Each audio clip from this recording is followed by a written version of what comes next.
they said, we're not going into Israel.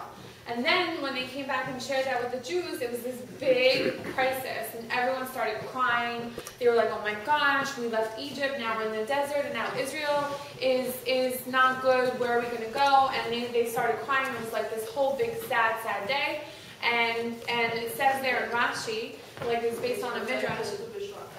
What's that? It's also reflecting when Tisha B'Av. That day was Tisha B'Av.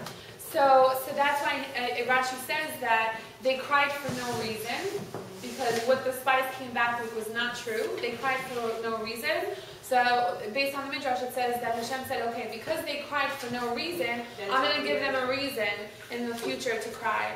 And the punishments, then that's why throughout our history, there's a lot of different examples of like things that happened on the Holocaust, all that kind of stuff, that this is a specific day in our Jewish history that constantly repeats itself. It's a very negative time for the Jewish people. And all of it was based on what? Lashon Hara. Again, if you see, there's a theme that speech is very powerful, and that we should use it in a positive way and not in a negative way. The planet that rules this month is the sun. We know the sun is the most intense energy. And this is based also in the actual sign. Like people who are Leos are huge personalities. They're people who have a strong presence. When they walk into a room, like you feel them. You're like, who is this person? They tend to be political leaders. They have a huge need for recognition, so they usually aim for like really high positions, like rock stars or politicians.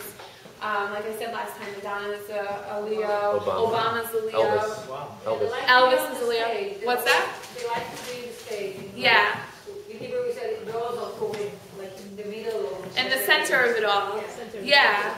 Listen, I think that we what's that? He's still campaigning for a stage all the time. It's true. He constantly needs reassurance. That's such a good point, actually. Obama has a major problem that he's constantly looking. I mean, if you think about it, and honestly, I don't want to go off on a tangent on politics because I don't have really an opinion about him too much. But if you think about it, like in his first year as a president, the dude was on a press conference every day. Like you'd see him on TV or like on a talk show. It's like, enough already. We get it. You're like the president. Good for you. Like it was like he was like he needed so much like attention. But we never let him be clear. Huh? We never let him be clear. Okay. So. All right. So moving forward. I knew I shouldn't have gone that. I shouldn't have gone that route. Okay. So anyway. All right. So let's talk about personality. What's that? Become humble? Is that their... Yeah, that's their tikkun. They need to become humble, but we'll get there. Oh, a second, who's here? Are you Leo? Is that who else is a Leo here? Anybody else? You're a Leo? You? Okay, good. I'm going to share a bit more, and then I'm going to ask you guys a couple of questions. They're just Aries wannabes. They're just Aries. I've never heard that before.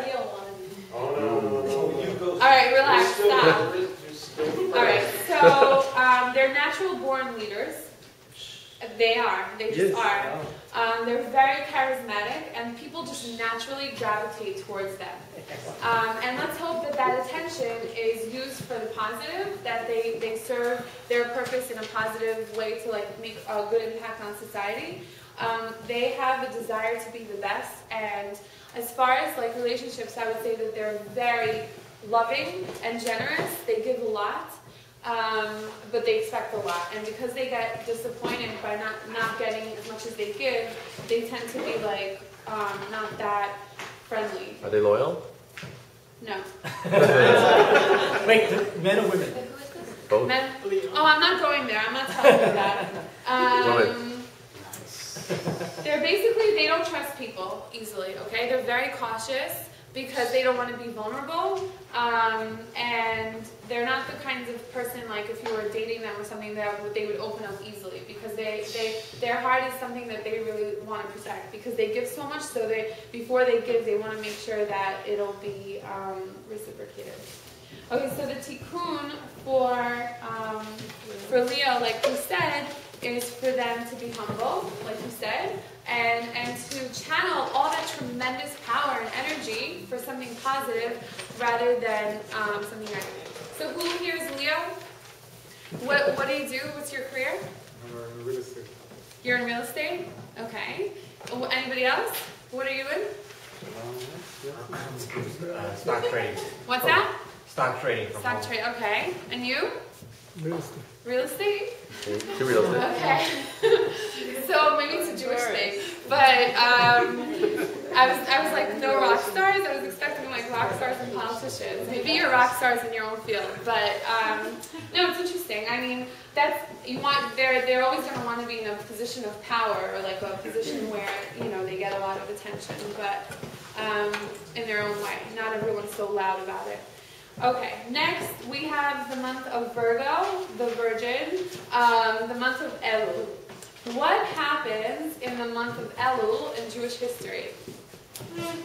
Preparation for Rosh Hashanah. Yeah, preparation. Yeah, but think about historically, right? There was the sin of the golden calf. Right. And what happened after that, according to like the Torah? What happened in after?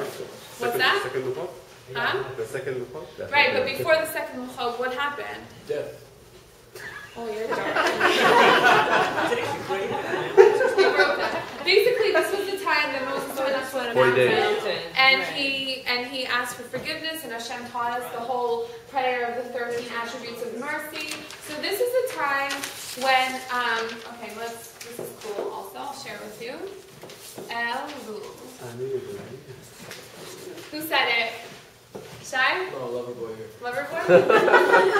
So this is Annie. What's the sign? The This is Dodi. Taurus. The Taurus? Very The sensitive. Dodi. Lee. Okay, I am for my beloved, and my beloved is for me. Where is that from? Sure, sure. What is Shabbat? Shabbat. What's that? Shabbat bride. Shabbat, right? Okay. Well, Shir Shirim. It's from the Song of Songs, and the Song of Songs is a metaphorical poem about the love relationship between Knesset Israel, the Jewish people, and Hashem. And that this is a month of, why is it a symbol of the Virgin? The Virgin represents purity. It's a way of sort of like pressing the reset button on the relationship that was damaged between Hashem and the Jewish people because of the golden calf. It's a time when it's known that we have a closer relationship to Hashem. That it's a time when our prayers are more powerful. And this is a time when we're preparing towards Rosh Hashanah and Yom Kippur. So this is the month of Tshuva. It's a time of introspection. It's a time of innocence in our relationship with God. The Hebrew letter for this month is the hand, or not the hand, Yud, which means Yad. Yud, right? The letter Yud is the same as the letter Yad. Yad means hand. What does a hand have to do with anything? How could a hand be related to Tshuva? God's hand is reaching out. That's nice. What else? Is this for the feeling that you do? No? What else? You hold the siddur with your hand. The act of creation. What do you do with the Hamsa? Okay, I'll give it to you. High five. The hand when you're reading the Torah? No, it's like, look at your hands. What do they mean when they say look at your hands? Yeah, Fortunate. Fortune? The fortune teller? Who's that? Like how you build. It's how you create. Okay. Not just with words. Give? What's that? Give? Giving? Okay, I'll give it to you guys.